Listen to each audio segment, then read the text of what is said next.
Namanya Nenek Rukia, umur 77 tahun. Suami sudah lama meninggal, tinggal di Jalan Sinasara 1, Makassar. Bertahan hidup dengan memulung dari pagi hingga sore hari.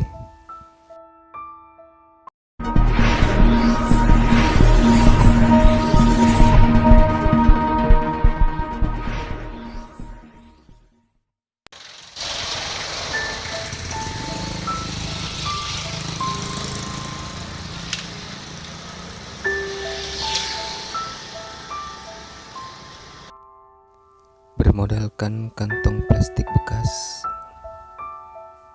Nenek Rukia menyusuri jalan-jalan yang ada di Jalan Sinasara,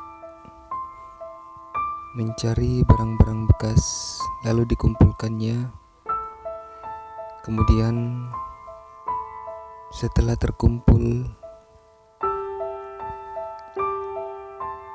Nenek Rukia lalu menjualnya.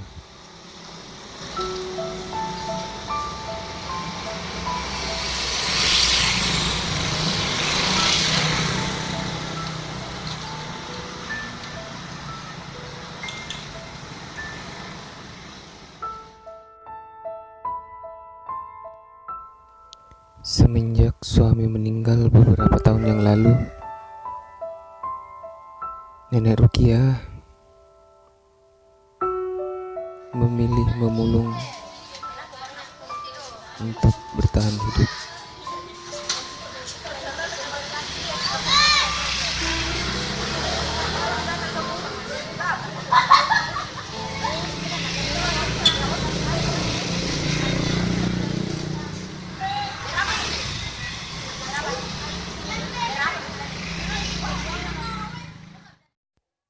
Tak pernah ada rasa lelah, meski di usianya yang sudah menginjak 77 tahun. Nenek Rukia tetap semangat untuk mencari rezeki yang halal dengan mengumpulkan barang-barang bekas di sepanjang Jalan Sinasara, Makassar.